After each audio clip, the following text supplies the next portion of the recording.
Yeah, well, maybe we should just wait maybe 2 more minutes, see if other people join us as well, just to make sure.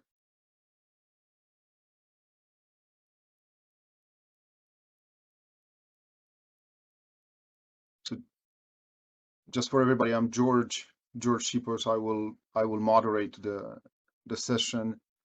We're happy to have Director Che with us and to have Miss Yi with us. And I'm sure it will be a good conversation for everyone about this great movie. Hello, hello. Just 1 more minute. Maybe we're a bit ahead of time right now. Just so you know, we're all over the world.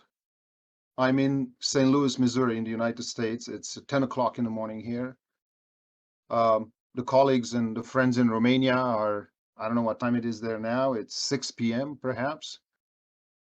And it is really, really late in Korea. Is it midnight already? It's midnight, right? Yes. Thank you for staying up so late on Saturday night.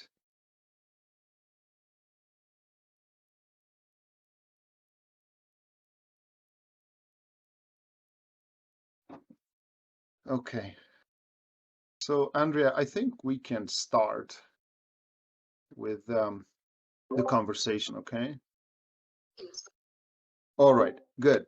So, we will start, like I said, good morning, good afternoon, good evening, everyone, wherever you are. We're very glad to have you here with us. My name is George Sipos. I will moderate this session about the movie The Basement, Jihashil, 2020 movie from Korea, from director Che and Che Hyun, and I see that we are joined as well by one of the actors in the main actors in the movie, Miss Jieun. No, am I wrong? I'm not an Am I wrong? actor. Please correct me. Please correct me. I am Make, the producer of this movie. Yes. I apologize, Miss E. It's okay. Is a producer. I apologize for my mistake. So we're joined by the producer and by director Che. Once I will do a quick presentation of the movie, but first I would like to say hello to our two guests and let them say a couple of words, and then we will do a little bit of a trailer, a presentation of the movie, and we'll open it for Q&A if that's okay with everybody. So, Director Che, just a couple of words for everyone here today.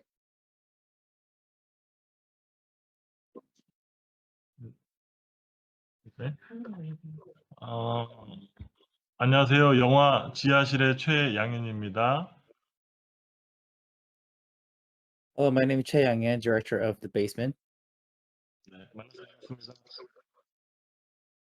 It was really nice to meet you guys. And producer Yi would like to say a couple of words to say hello. 네, 안녕하세요. 저는 이번 영화의 프로듀서를 맡은 이지은입니다. Hi, I'm the producer of The Basement, Jieun. 네, 루마니아에서 시간을 착각하는 바람에 새벽 6시부터 문을 두드렸는데요. 이렇게 밤에 만나게 돼서 기쁘게 생각합니다. There's slight of a misunderstanding of the time difference, so we've been knocking on the door since 6 in the morning, but it's really nice to meet you all. I am so sorry. I am so sorry about the time difference, but welcome, 안녕하세요. We're really happy to have you both here. So, sorry, I hope you had enough coffee, both of you. Yes, good. Yeah, I have mine too. So, all right. So we'll talk today about Jihashil, about The Basement, an extraordinary 2020 movie. that's imagining a nuclear attack on South Korea by the neighboring North Korea. This is a reality that could happen, hopefully not, but could happen at any point. As we know, the political situation in the peninsula has been extremely difficult, and it's been extremely tensed. And I think that the South Korean people and the North Korean people have been living with this phantasm, with this spectrum, with the ghost of this possibility ever since the end of the Korean War, that, as we know, has never ended, really. I mean, it's still no true armistice or understanding of the recognition of the two sides of the peninsula that are politically divided at this point. I'm not going to go into details. Just for background, I'm an East Asia specialist myself. I'm a Japan, Korea specialist. I study pre-war Japan mostly, comparisons with Korea as well. So perhaps for my colleagues in Romania and other places where it's not as clear as it is for us what the tension is in Korea, this movie might be a surprise, might be confusing, because it describes the plight for about a month of a middle-class family from a well-to-do upper middle-class neighborhood of Seoul in the case of a nuclear attack from North Korea, where they would draw in their basement and live there. So we basically follow this family of three throughout first the 14 days and another 14 days afterwards of this unfolding tragedy above their heads. And the only way they experience reality from the outside during these 28 days of self-seclusion is through sounds that they hear from the outside, from the random radio broadcast that happens absolutely haphazardly, and through random calls that go through their mobile phones. So it's an interesting universe that's created here. It is an interesting meditation on human condition on one hand, and on the other hand, on the fear that I believe we live in nowadays in the entire world, but specifically in East Asia. I think we would want to hear more from Director Che about the ideas behind the movie as well, and then we'll discuss them with everyone. I personally found the movie fascinating because it is this camera that sits in one room trying to follow these characters through very frustrating, very intimate moments. I'm always concerned about one thing that I think Director Che captured very well in the movie, and that is, what do movie characters do when they have to go to the bathroom? And you may think that that's stupid, but it's not, because it's part of who we are as humans. We see characters eat, we see characters do all kinds of other daily things, but you don't see them go to the bathroom. And I think that it's important that we see in the movie these moments and the embarrassment and the shame that's associated with that. So before we go further, I would like to show you a brief trailer. It's kind of like a collection of stills from the movie that's been put together by the organizers of the festival for you to watch for this feature film. So I will switch screens in a second to show you this. I didn't have the official trailer, unfortunately, so I'm using this festival trailer for you to see. Let's see here if I'm able to share my screen. Yep. All right. So I hope you can see my screen now from YouTube. I will play this 20-second, 30-second trailer for you.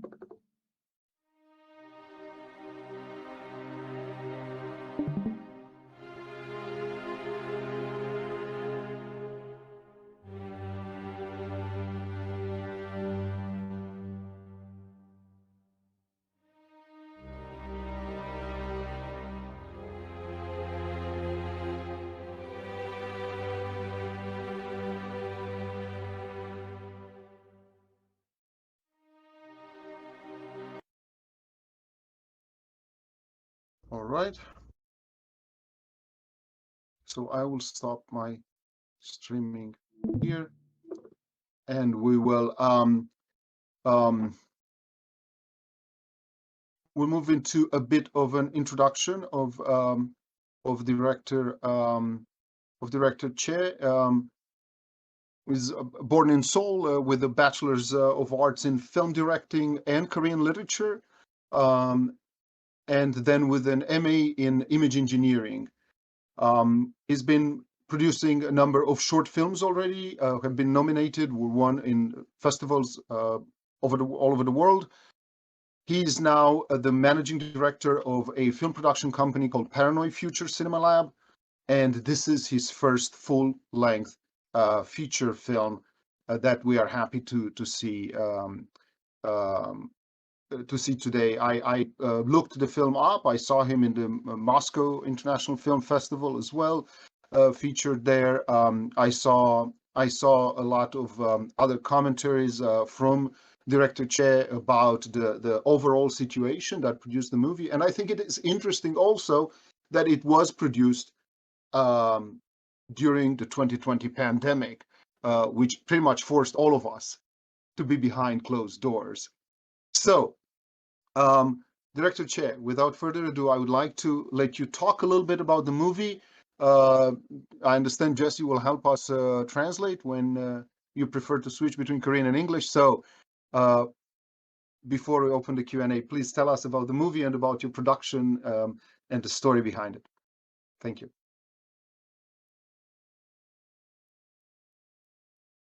얘기 좀 해달라고. 네, 일단은 우리 모더레이터께서 충분히 영화에 대해서 이해를 하셨다고 저는 지금 들었습니다. 네. 마이크가 So far, I get moderator. You have understood enough about the film. 네, 모더레이터가 얘기를 했던 것처럼 한국은 지금 어떻게 보면은 남북한이 대치 중인 상태고, 그리고 남북한이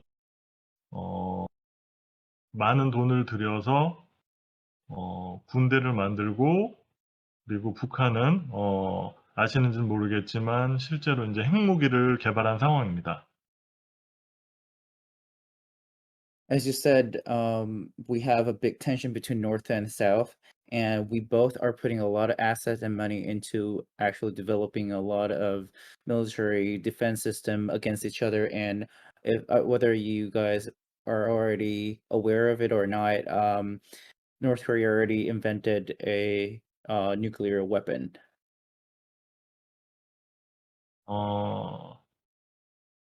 남한에 살고 있는 사람들은 어느 정도 그 핵 공격에 대한 무의식적으로 어떤 공포감을 가지고 있는 것도 사실입니다.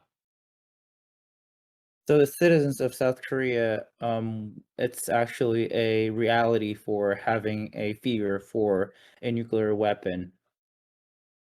그리고 한국에서 가장 가까운 나라인 일본에서 한 10년 전에 원자력 발전소에 의한 또 그 핵오염, 핵 피해가 있었기 때문에 그런 부분이 또 한국인으로서는 크게 또 다가왔습니다.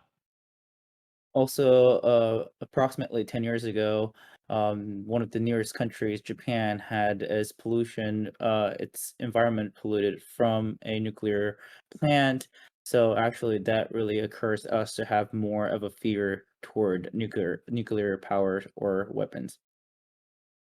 우연한 기회에 한국 정부가 작성한 핵 공격이 실제 일어났을 때 어떻게 대비해야 되어야 하는지에 대한 매뉴얼이랄까요? 가이드라인을 읽은 적이 있었습니다. So by chance, I happened to read a manual for in case of nuclear attacks.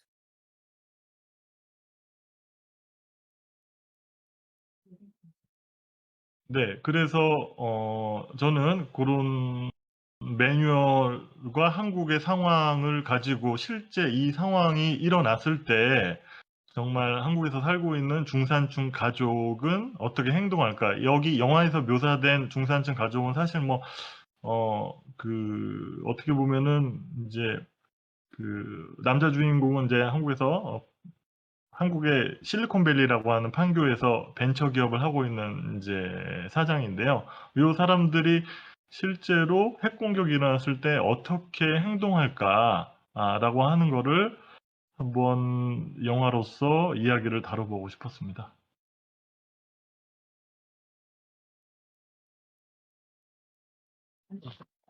Microphone. Sorry. 마이크로폰. So I really wanted to depict how the middle class in Korea would react to one of those cases of nuclear attacks. And actually, the main character protagonist, his career is a CEO of Korea Silicon Valley, Pangyo city, and he's a CEO of this corporate. And I wanted to depict how the family with three of a CEO would react to those kind of situations.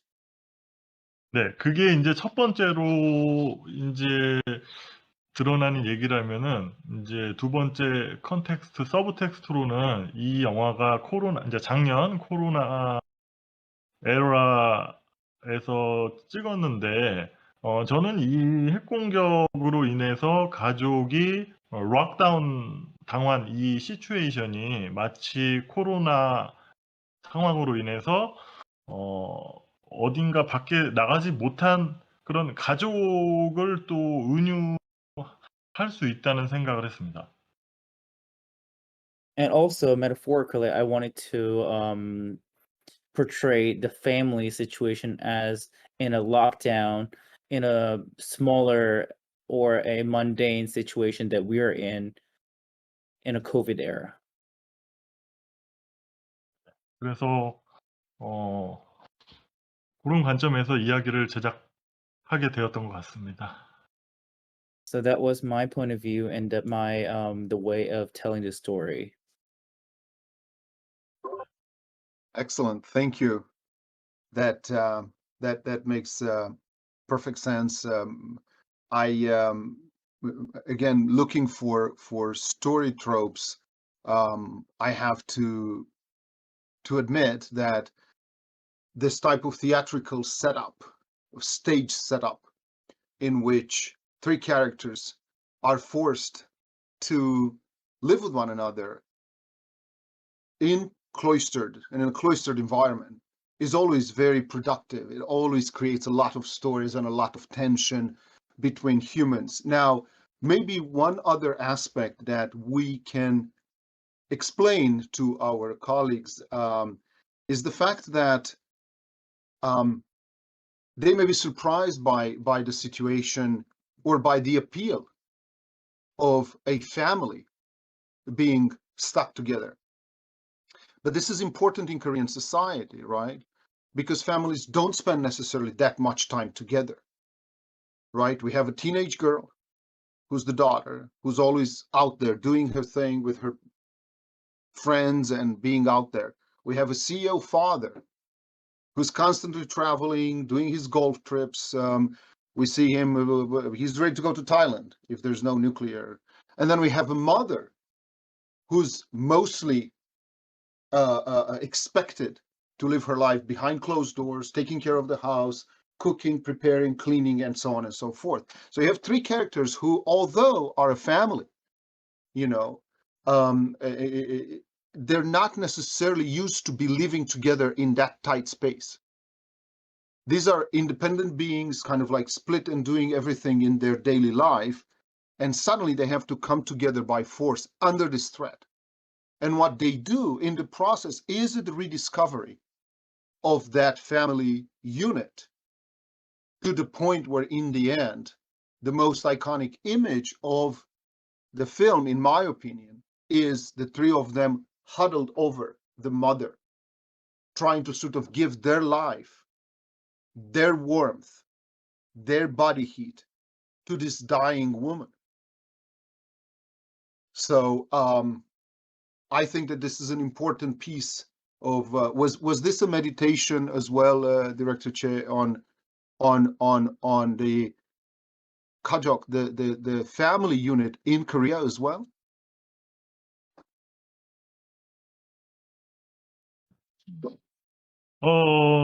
제가 할 얘기를 조직이 다 해준 것 같습니다. I guess you got my point and already said it. 네. 그러니까 이제 여기 이 영화에 설정되어 있는 가족도 서로 자기의 일에 이제 바쁜 사람입니다. 그래서 평상시에는 오히려 이제 말씀하신 것처럼 매우 소원한 관계인 거죠. 마이크 플리즈. Each of the character, as you said before, is very busy on their own life, so they are very lack on each other's life.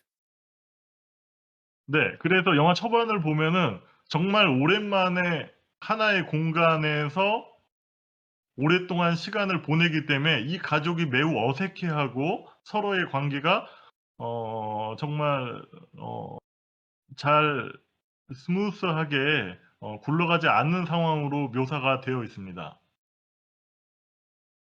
So at the very beginning of the movie, it's depicted as the family members are very awkward with each other and is kind of butting head with each other. 하지만 이 안에서 어쨌든 서로 단합을 하고 뭉쳐야만 생존을 할 수 있기 때문에 가족은 이제 이야기가 흘러갈수록 서로를 이제 이해하고 정말 예전에 그랬던 어떤 한 가족으로 복원이 되는 것으로 묘사를 했습니다. But in order to survive in that situation, the family actually puts their force together and they actually become one unity as the family was before in a previous centuries or previous era.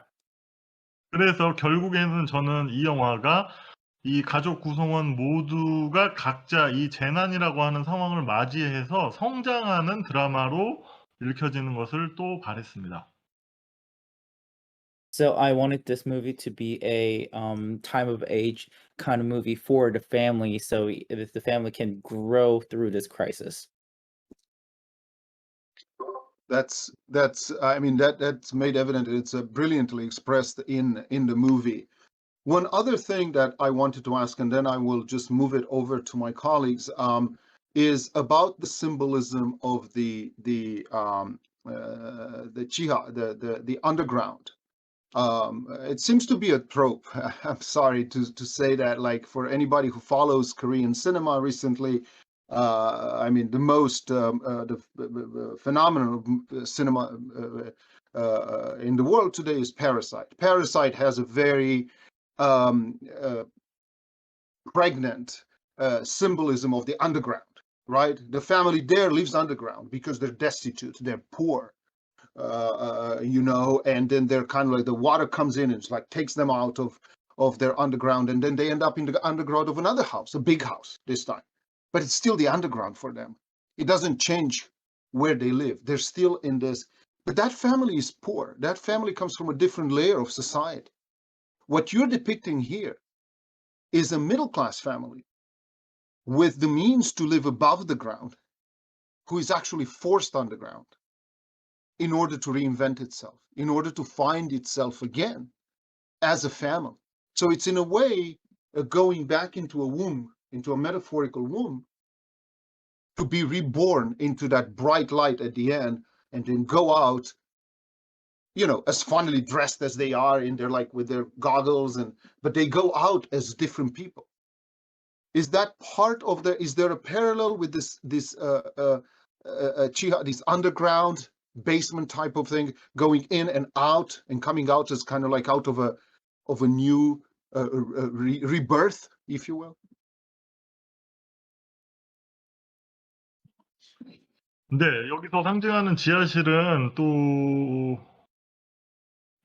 아직 이 가족이 경험하지 못했던 것, 미지의 것, 또 두려움, 공포를 안고 있는 그런 세계로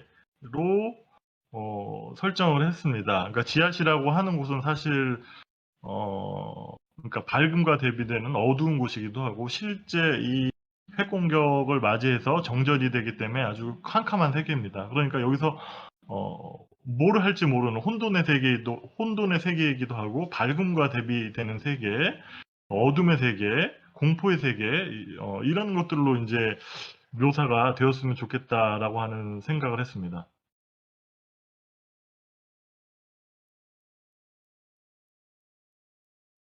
Yes, that's That's very accurate, and also at the same time, there's symbolism in the basement, which symbolize an unawareness and a fear of unknown, and it actually opposite. So, from the bright upper upstairs, it's kind of contradicts from the darkness that's under there. So for me, I wanted to show the basement as something chaotic or something that's very unaware from what we know in the bright upstairs. Right, right. Very, very interesting. I like the symbolism of this dark cloistered womb. I think it's important that the mother almost dies and then she's reborn. I think that it's important that the elderly mother dies. So there's an intergenerational motherhood sort of conversation there, where the elderly mother dies, so that the mother in the movie, Hyun, can survive and move forward with her family. I think all these are important messages about Korean society, about Korean culture in and of itself, paralleled by this fear of a nuclear holocaust that initially comes from North Korea, but then down the road we don't know who's dropping new bombs. I mean, is it the Americans? Who is it? Is it the Japanese? We have no idea, but somebody else is dropping bombs, as we see, and that extends their stay in the underground. So fascinating. I enjoyed thoroughly watching this movie. I want to hear what my other colleagues have to say. So I'm opening this up for questions. Hi, I would like to maybe make some comments on the movie, and then I'll see if that leads to a question. So, as my colleague said, it's quite a fascinating movie, and it holds a lot of promise as it has many layers of interpretation. Watching the movie, I couldn't think of, well, as you've discussed earlier, the symbolism of the basement, the underground. And but maybe I'm wrong, hearing you converse earlier, I saw it as a different medium. So first of all, I thought of there's a bunch of other movies and medias which tackle how humanity could survive in the chance of a nuclear attack. Obviously going underground. This has been the obsession of the Cold War, and as we remember or have read, it did happen in the 50s. People built bunkers. But at the same time, the bunker, the underground, does not always hold the promise of survival. It's more of a symbolic burial of oneself, because as the world is dying, you are going out, if you will survive, to something that is completely and utterly changed. So the world changed, and for the worse. Most of the time we see this in 10 Cloverfield Lane, where everybody goes bananas underground, but we see it even further along the road. H.G. Wells, the famous science fiction author, has well, two instances where he discusses humanity underground. First of all, it's the discussion, the interaction the narrator has with the soldier, which proposes that humanity moves and lives and dwells underground, where they can rebuild society, and this is seen as madness, as humanity is a solar civilization. We need sunlight, we need the outside, we cannot live underground. But it also goes further as a statement in his ongoing controversy and polemic with himself about socialism, in the time machine, where half of humanity goes underground and becomes monsters. They transform and they start eating the ones which have remained and now live outside in this solar world. So maybe my question is, are these premises and layers of interpretation which I have laid here valid, or is it just some just additional intellectual marble game, as Hermann Hesse called it?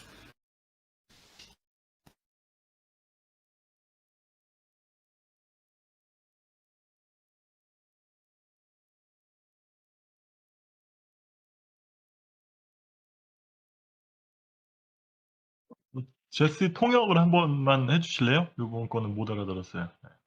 이게 지금 지금 이런 영화들을 몇 개 이렇게 타임머신 무슨 영화들을 예시를 들으면서 사람은 인류는 태양을 보면서 사는 존재다 해서 좀 상징적으로 뭐 타임머신 같은 경우에는 지하로 들어간 사람들은 다 괴물로 변해서 이렇게 나오는 이런 설정을 했었고, 뭐 지하로 들어간 사람들은 다 이렇게 좀 음과 양을 해 가지고 사람들은 항상 위에 살아야 되는 사람들이다, 뭐 햇빛을 받으면서 살아야 되는 사람들이다, 이런 거를 염두해서 베이스먼트에 심볼릭한 이런 주제를 넣는지, 아니면은 이거랑은 다르게 그냥 베이스먼트 에서 가족들이 이렇게 뭐 쿼런틴 그런 식으로만 의미를 뒀는지를 여쭤보는 것 같아요. 그러니까는 인류 자체가 해를 봐야 된다. 해가 꼭 필요한 존재다. 그래서 그런 거를 좀 준 건지, 아니면은 그래서 지하실에서는 아예 못 산다 이런 식으로 하는 건지 물어보고 있어요.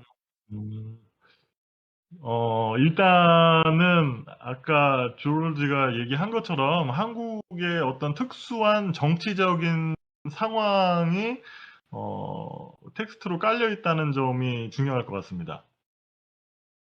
So for this movie, yes, those kind of assumptions could have been raised, but for this movie, we are focusing more on our political status between North Korea and South Korea. 네. 그리고 두 번째는 이제 아까도 말씀드렸지만 지금 현재 그 코로나 팬데믹에 관련된 상황을 조금 이렇게 우화적으로 드러내고 싶었는데, 거기에 적합한 공간이 이제 어떻게 보면 이제 지하실이라고 생각을 했던 것 같았습니다. So for me, for the basement, what I wanted to suggest for a basement was more of a enclosed space that people are gonna be somewhat prisoned in, rather than being free like outside. 왜냐하면 한국에서는 지하실은 보통 실제로 잘 들어가지 않는 장소이기도 하고, 뭔가를 저장해 놓는 그런 스토리지 형태로 쓰이기도 합니다. 그리고 지하실은 모든 집에서 가지고 있는 건 아니고, 보통 그런 중산층 이상의 가정에서 그 큰 집에 보통 딸려 있는 경우가 많기 때문에, 지하실을 가지고 있다고 하는 것은 한국에서 그 집이 경제적인 수준이 어느 정도 돼 있다라고 하는 걸 또 의미하기도 합니다. So in Korea, basement, we don't really go into the basement. We usually use it as a storage. So and also at the same time, usually families that have basements, they are more rich than upper middle class. So having a basement itself means they are financially pretty much abundant. 그래서 그런 가족이 핵공격이라고 하는 재난 상황을 맞이했을 때 그런 밀폐동 공간에서 어떻게 행동하면 좋을지 라고 하는 거를 그리고 싶었고, 거기에 적합한 장소로 지하실을 선택했던 것 같습니다. So from all those reasons, I think I wanted to more focus on the basement and the characteristics of basement of enclosed space and based on the Korean culture. Thank you. Christy, would you like to, do you have a follow-up? No, it's thank you. It was quite a thorough answer, and it was illuminating. Thank you. Thank you. Any other questions for Director Che and Producer E? Any? I have a question. 추가적으로 답변을 하나 더 해도 될까요? Is it possible for me to add on to the my previous answer, if you allow? Please go ahead. Yeah, absolutely. Please. 또 말씀하신 대로 어쨌든 그 본인이 경험하지 못했던 익숙하지 않은 그 공간에 가면 그 다음에 그 지하실이라고 하는 장소는 어쨌든 뭐 물이라든지 아니면 이런 음식, 전기 이런 것들이 제한되어 있는 상황인데 그 상황 안에서 사람들의 심리는 아마 변할 수밖에 없었습니다. 그래서 이 가족 구성원들의 심리가 그러한 제한된 물도 떨어지게 되고 전기도 없고 이렇게 하루하루 인간에게 필요한 것들이 사라지고 있는 매일을 겪고 있는 와중에 이 인간의 심리가 어떻게 바뀌어가는지, 어떻게 서로가 또 충돌을 하게 되는지 이 부분도 이제 중요하게 한번 묘사를 하고 싶었습니다. On top of that, for the characteristics of the basement, I wanted to point out limited resources of necessities, what we need in our daily life. So we are going to be lack on water or electricity or other things that we essentially need for everyday life. And I wanted to focus on the psychology of every single family members when it comes down to that situation too. Thank you. Thank you. Thank you. Great. Yes. I think Carrie, you had a question you'd like to ask? Yes. 안녕하세요. 추석 잘 보내세요. I have a question about what do you think, in your opinion, is the most important quality of a director? I have a friend who lives in Paju, and there's been some recent development in North Korea, and I was wondering, how do people feel about that in South Korea? How does the general public feel?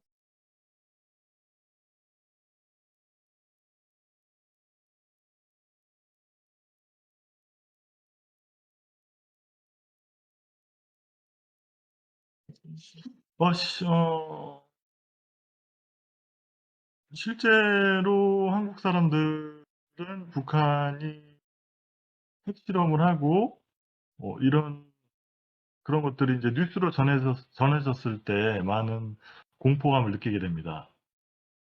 So we get most of our information through a news report, and then we actually get pretty much terrified from the information we get daily basis. 물론 한국은 이제 북한과 50년 이상 장기간 동안 그 대치를 하는 상황이기 때문에 그러한 상황에 어느 정도 익숙해져 있는 것도 사실입니다. But throughout the more than 50 years of a truce that we had, our war is not ended. So we have already gotten used to somewhat of a possible dangers, and that is our reality. 하지만 그 어느 누구도 실제 핵 공격이 일어날 거라고는 상상을 하지 않습니다. 그거는 너무나 두려운 상황이기도 하고 한 번도 경험을 해보지 못한 상황이기 때문이죠. But most of the people are we don't think that nuclear attack is quite plausible because we haven't experienced it, and then that's pretty scary for anybody to think about. 그런데 실제 그 핵 공격이 일어났을 때 과연 그러면 한국 사람들은 어떻게 행동할까? 아마 패닉에 빠질 것입니다. 그래서 그 부분을 한번 묘사를 하고자 했습니다. If that were to happen, I'm pretty sure all the Korean citizens will go into panic, and I just wanted to talk about the story when it happens. There's you might not know this, but Romania has a quite weird story relating to North Korea.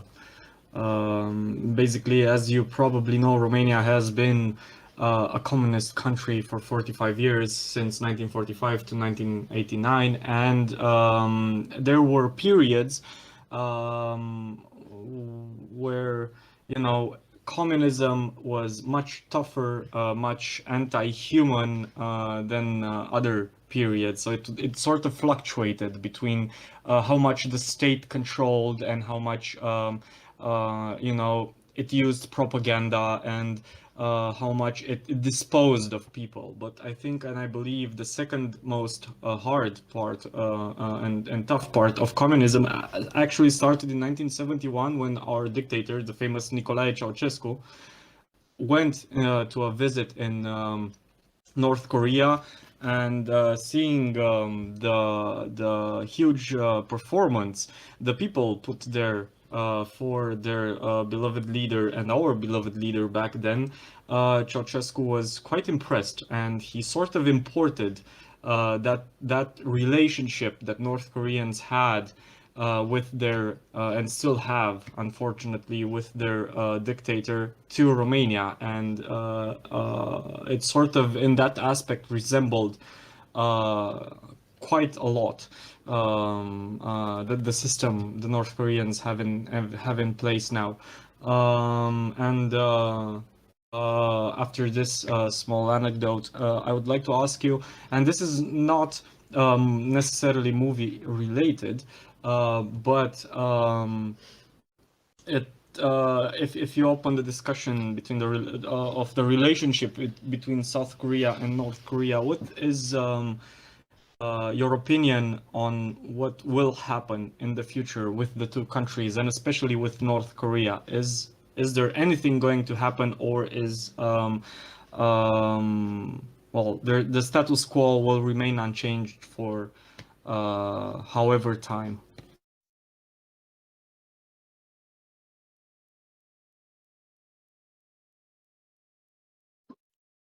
네, 이야기하신 대로 저희도 제가 어렸을 때 루마니아의 독재자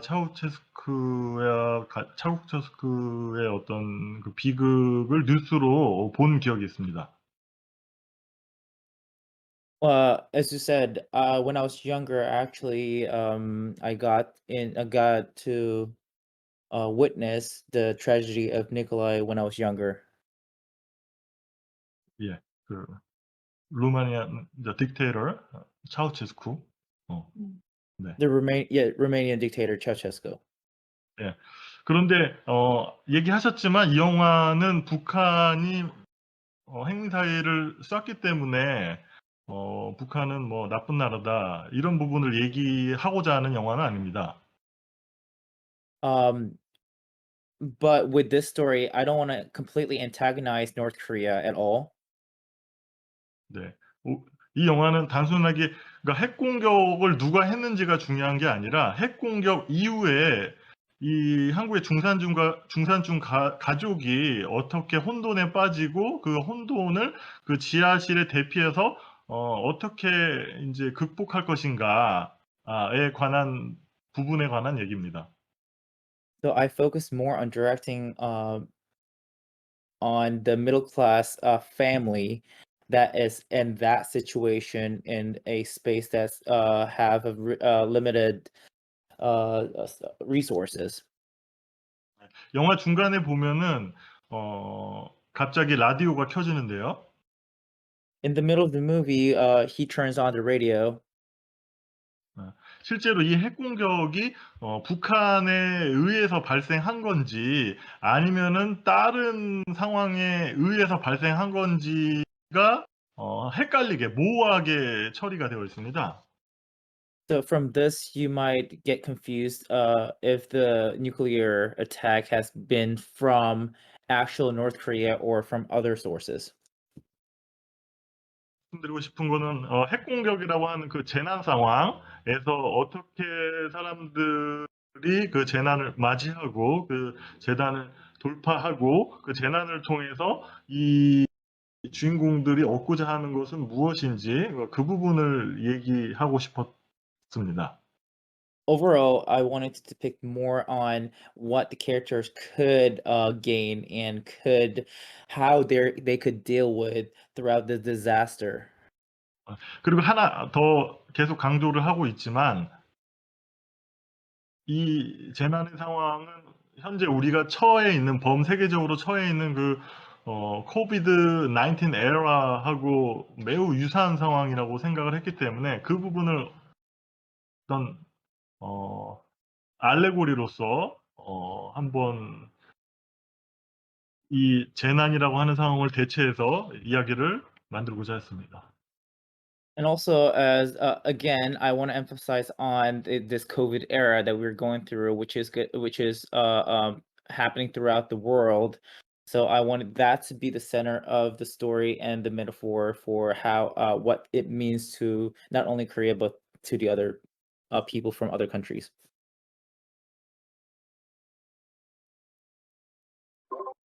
All right. Thank you for that question as well. Are there any other questions from those attending today for Director Che? If there are no other questions, then I will say a couple of words in the end, and we will close the session. I would like to thank you for this excellent movie you were able to produce, and as well for being with us. We're sorry about the time difference and and for having to be on for hours and hours waiting for this session to happen. We are happy to have the movie as part of the festival, and we think that it is an illuminating depiction of not only the tension that people in Korea and South Korea have to live under on a daily basis, and they had to since the end of the Korean War, but also of human condition forced into unpredictable situations, and situations that in fact force us to rethink who we are. One of the things that I think remains relevant, of course, is the inability to have access to electricity, the inability to have access to internet, to phones, and so on, something that we take for granted today. But from that inability, from that destruction, let's say, of a status quo that we all enjoy today, we have this huddle of the family in fetal position being reborn. So I think that is a phenomenal statement for human condition today, not just in Korea, but everywhere. Thank you again for your participation and attendance in this conversation and in the festival. Director Che and Producer E. Jesse, thank you for your help as well. We will close our session here. Thank you. 감사합니다. Yeah, thank you so much. 감사합니다. Thank you.